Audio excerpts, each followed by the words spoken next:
Tourist terrorizes zoo monkeys. American tourist in emoji costume sparks chaos inside Japanese monkey enclosure. A shocking incident at a Japanese zoo has triggered outrage online after two American tourists were arrested for allegedly trespassing into a monkey enclosure and frightening the animals, including a baby macaque named Punch, who recently became an international internet sensation. Now let's explore the complete story from every perspective on our AI I podcast. want you to picture something for a second. You are enjoying a quiet, peaceful Sunday afternoon at a zoo in Japan. You're just standing there with a crowd of families watching a group of macaques groom each other and, just go about their day. Yeah, sounds like a really nice, serene setup. Right, it's totally serene, very educational. And then suddenly, out of nowhere, you see a man wearing a giant, oversized, bright yellow emoji costume head. And he literally vaults over the safety fence. Wait, literally over the fence? Literally vaults over the fence. Yeah. He plunges directly into the live monkey enclosure. And meanwhile, his friend is standing right next to you, completely calm, just filming the entire thing on his phone. I mean, it sounds completely absurd, right? Like some bizarre cartoon playing out in real time. Totally. But the stack of reports we're looking at today makes it very clear that this is not some hypothetical scenario. This physical breach actually happened. Okay, let's unpack this, because on the surface, the premise just sounds like a ridiculous internet stunt. But our mission for today's deep dive is to really dig into what the authorities are calling the costumed chaos at the Ichikawa City Zoo. Yeah, it's a wild story. It really is. We're exploring what happens when the relentless, unyielding pursuit of, social media clout collides head-on with a very delicate, real-world animal welfare success story. And, the consequences of this one incident, they ripple out far beyond just a disrupted Sunday afternoon. We are looking at a situation that forced an entire institution to fundamentally reevaluate how it operates. Yeah. How it manages public access, and ultimately how it protects the psychological well-being of the animals in its care. Yeah, and I'm looking at the raw facts of the intrusion itself right now, and the details of how these guys operated are just mind-boggling. Oh, for sure. So the setting is the Ichikawa City Zoo. It's a Sunday, which is traditionally their busiest, most family-oriented day. And according to the authorities, the suspects are two American tourists. You have 24-year-old Regenai Dason, who is the guy who actually put on the full emoji outfit, the massive head, the whole getup, and actually jumped the fence. Right. And we also have his accomplice, 27-year-old Neil Jabari Dwan. And the thing is, Dwan doesn't jump. He stays safely on the visitor side of the barrier. Just hanging back. Exactly. His specific role is just to stand nearby and film the stunt. And that division of labor, that's crucial to understanding the event. How so? Well, this wasn't some spontaneous crime of passion or, someone accidentally falling in. This was a highly premeditated, manufactured production. Yeah, they had a plan. They absolutely did. And the sources described the immediate aftermath of Dason hitting the ground inside the exhibit as just pure chaos. The macaques, who were literally just living their lives in this enclosed space, they were absolutely terrified. They scrambled away in a total panic. Which, that is a completely natural reaction for a wild animal when a giant, unnatural, glowing yellow face drops out of the sky into their living room. Oh, 100%. But get this, here's the detail from the reports that really got to me. While these poor monkeys are fleeing in absolute terror, Dason is just casually wandering around the enclosure. And he actually turns and waves at the crowd of shouting, disbelieving witnesses. No. He waves. Yeah. Witnesses are yelling. They're trying to get him to stop. They're recording the disturbing scene on their own phones. And he's waving at them. It's just wild. It demonstrates a complete detachment from the physical reality of his environment. There's actually a psychological mechanism at play here where the presence of a camera, just the knowledge that you are generating content, it creates this buffer between you and your immediate surroundings. Oh, that makes a lot of sense, like a shield almost. Right, exactly. The dopamine loop of anticipated social media engagement essentially overrides your basic human risk assessment, and frankly, your empathy too. It's like they viewed the live zoo enclosure as just a green screen for their content, completely forgetting that those are wild living animals right there. Oh, absolutely. They treated reality like a video game where there are just no consequences. You just, press jump, you get the footage, you upload it, and you level up your subscriber count. Yeah, and if it's a video game, the monkeys are just NPCs to them. Right. Non-playable characters. Exactly. Just Yeah. existing merely as background assets. But the problem is, when you treat a live animal like an NPC, you trigger a real-world biological panic response. The perpetrators clearly framed this in their own minds as like, oh, harmless prank, a victimless crime committed just for the algorithm. But the legal reality is totally different. It really is. The Japanese police swiftly applied the law, and it paints a very different picture. They were arrested on suspicion of forcible obstruction of business. Wait, I want to pause on that charge for a second. Yeah. Forcible obstruction of business. That sounds, much heavier than just a simple trespassing ticket. Oh, it is significantly heavier. In Japan, forcible obstruction of business is a really serious criminal offense. You have to understand that Japanese corporate and public spaces function heavily on expected order and societal harmony. Right. It's a very orderly society. Very. So the law protects not just the physical property, like the fence or the ground, but the integrity of the operation itself. A zoo's normal operation relies entirely on All order. the feeding schedules and stuff. Right, the safety of the animals, the peaceful observation by the guests, the careful routines of the caretakers. When you jump a fence in an oversized costume, you violently rupture that operation. You force the entire staff to basically abandon their duties to deal with your manufactured crisis. Wow, yeah. And the reports mentioned something else about the aftermath of the arrest that I think just completely shatters this whole innocent prankster narrative they were going for. Oh, what did they say? So the authorities stated that the pair allegedly provided false names to the officers during questioning. And furthermore, they were completely unable to present any official identification documents. Well, that's telling. I'd almost argue that providing fake names shows they knew it wasn't just a harmless prank, they knew it was a crime. Yeah, providing false names suggests an acute awareness that they had crossed a serious line.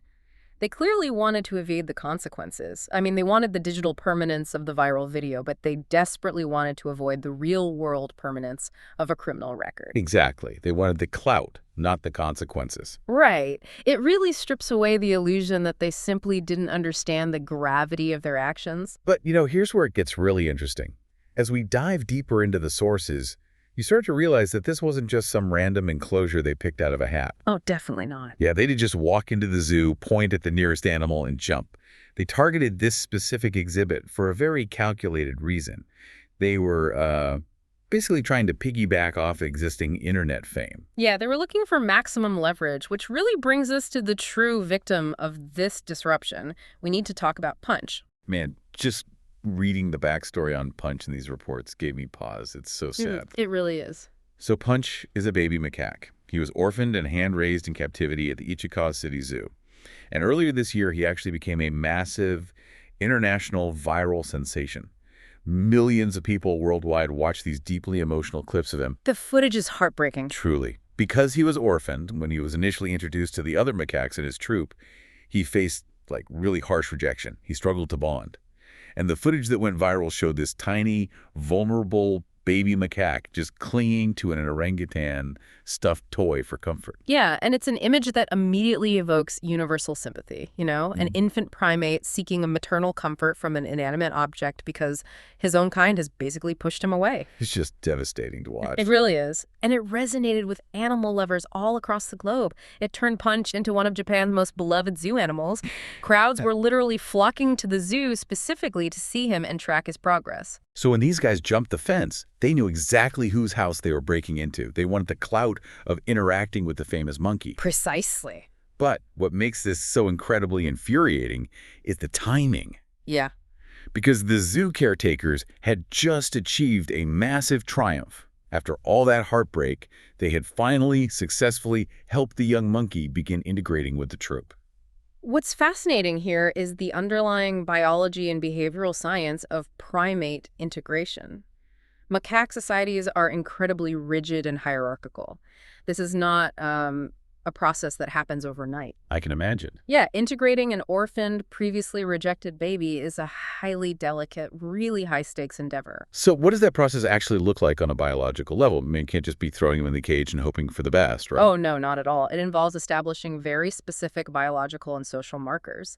Caretakers are looking for mutual social grooming, which actually lowers heart rates and releases endorphins in both animals. Okay, so it's a physical bonding thing. Exactly. They look for submission signals, specific vocalizations like lip smacking, and just the gradual building of trust over time. It requires months of careful observation. The macaques need to feel entirely secure in their environment to accept a vulnerable new member. So the environment has to be perfect. Right. The environment must be perfectly stable. Man, I just keep thinking about the sheer terror those animals must have felt. You have this newly formed, incredibly fragile social bond. Punch is finally starting to be accepted. The troop is finally letting their guard down. They're finally relaxing. And in that precise moment, a giant, terrifying, unnatural predator comes crashing into their safe space. So what does this all mean for Punch? Did this stunt completely destroy the baby monkey's progress? It's a huge concern. And frankly, I'm looking at this timeline and I don't really get it. If macaques are wildly protective of their space, why didn't the troop just attack the guy in the suit? That's a great question. To address the lack of an attack first, when faced with a massive, entirely unknown anomaly like a bright yellow, glowing, oversized head, the instinct for most wild animals isn't territorial defense. It's immediate self-preservation. Oh, so they just run. Exactly. It is a flee response to an incomprehensible threat rather than a fight response to a rival animal. That makes sense. And what about Punch? As for Punch's progress, the sources explicitly state that the zoo staff intervened incredibly quickly. They managed to escort the man out of the enclosure before he ever physically touched Punch or any of the other monkeys. Thank goodness. Right. And following the incident, zoo veterinarians thoroughly examined the animals and reported observing no abnormalities in any of the monkeys. Okay, wow. So the monkeys are physically unharmed and the guys are in jail. Story over, right? But looking at these reports, the zoo didn't just check the monkeys and go back to business as usual the next day. No, not at all. They fundamentally panicked. The ripple effect of this stunt altered how the zoo operates entirely. Yeah, the physical changes at the zoo were immediate and striking. The authorities announced that access to Punch's enclosure was restricted temporarily to allow for an investigation, but they went much further than that. What else did they do? The sources outline a major security overhaul. The zoo actually installed intrusion prevention nets all around the exhibit.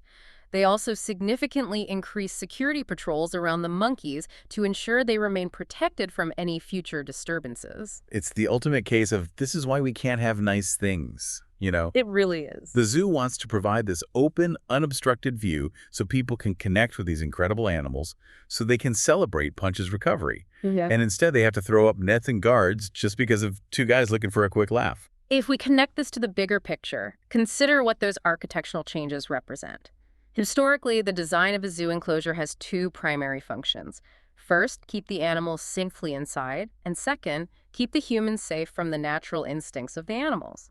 Right, you build a sturdy fence so a lion doesn't get out and, harm the public. Exactly. All about biological containment. Exactly. But these new intrusion prevention nets are entirely different. The zoo is no longer just defending against the animal's nature. They are being forced to build physical defenses against digital age human behavior. Oh, wow, yeah. They literally have to architecturally plan for the very real possibility that a grown adult will intentionally breach a safety barrier, risking their own life and the animal's well-being just to generate social media content. That is such a wild shift in park management. But, the physical nets aren't even the biggest change. The policy shifts detailed in these reports are what really blew my mind. Yeah, the policy changes are massive. The zoo announced that visitors are no longer allowed to film near the monkey enclosure, period. It is a massive paradigm shift. I mean, in the modern era, telling tourists they cannot take a video at a major public attraction is almost unheard of. Totally unheard of. But the administration didn't stop at general visitors. The zoo officially stated that they have suspended all YouTuber filming requests involving Punch and the macaques for the time being. They completely severed professional digital access to the animals. I find this incredibly frustrating on behalf of, the genuine animal lovers out there. Millions of people supported Punch online. Millions of people watched those videos and felt a deep empathy for his struggle. Oh, absolutely. Those videos raised awareness and funding. And now the very medium that made people care about him in the first place has been banned from his enclosure. It really feels like the zoo is punishing the masses for the actions of two rogue actors. It does feel like that, and it highlights a severe overcorrection. But we have to look at it from the zoo's perspective regarding the sociology of the event. The widespread online reaction detailed in the reports mirrors your frustration, but it also reveals a growing public consensus. Like people were actually on the zoo's side. Yeah, there has been a massive outpouring of outrage, with social media users vehemently condemning this dangerous prank culture. People are demanding stricter punishments for tourists who disrupt animals for online attention. It's fascinating that the internet is furious at the internet. Right. The digital crowd is essentially demanding physical world consequences for digital clout chasing. And that public demand for consequences gives the zoo the social capital to enforce such a strict ban. The administration recognized a fundamental truth about this specific type of crime. The camera is the incentive. Oh, right. If you remove the ability to broadcast the stunt loses all its value to the perpetrator. By banning the cameras, they are dismantling the motivation for the intrusion. I mean, I see the logic. If you can't film the video game, you don't jump into the enclosure. Hey. But it raises a massive debate about public spaces. Is a physical space legally or ethically justified in banning digital recording in the public square just to protect animal psychology? You're essentially saying that the physical safety of the inhabitants has to win out over the modern expectation of documenting our lives. And this raises an important question about the sustainability of public spaces in an era where everyone carries a broadcasting studio in their pocket. We have moved from a society observing the natural world to a society that must actively protect the natural world from our own digital observation. It's pretty dark. It is. The physical space was treated as a disposable digital commodity by these intruders. To counteract that, the institution had to decommodify the space by removing the cameras entirely. It's a really heavy realization. Let's briefly recap the bizarre journey we've taken today. We started with a scenario that sounded like a punchline.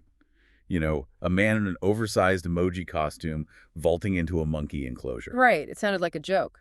But we quickly saw how that manufactured costumed chaos was actually a criminal obstruction of a zoo's delicate operations, driven by a dopamine loop that treated reality like a green screen.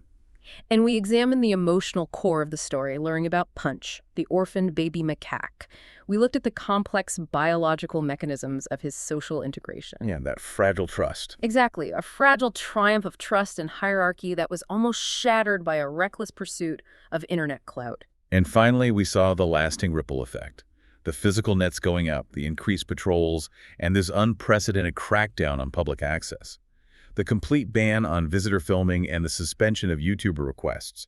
It all stems from a deeply flawed mindset where the physical world is, well, subordinate to digital content. It forces all of us to confront our own relationship with the media we consume. When you scroll past a viral animal video on your feed, you really have to wonder what invisible lines might have been crossed to manufacture that moment. Yeah, who paid the price for it? Exactly. Who or what paid the price for that brief few seconds of entertainment? It definitely makes you look at your feed differently. Which brings us to our final thought for today. Something for you to ponder as you go about your week. We saw how the Ichikawa City Zoo responded to this threat. They didn't just build higher fences, they fundamentally changed the rules of engagement. By banning visitor filming and suspending YouTuber requests entirely, they recognized that the camera itself was the catalyst for the danger. So here's the question we want to leave you with. The zoo proved that sometimes the only way to genuinely protect our real-world, physical spaces from being exploited and damaged by social media clout is to completely ban the cameras that feed it. If that is true, are we heading toward a future where our zoos, our national parks, and our museums have to become strictly enforced, tech-free zones just to survive the internet age? Think about that next time you pull out your phone to document a quiet day. Okay, one question for you. Why did the American tourists think jumping into Punch the monkey's enclosure in an emoji costume was a good idea despite strict zoo rules? Don't forget to comment it. Thanks.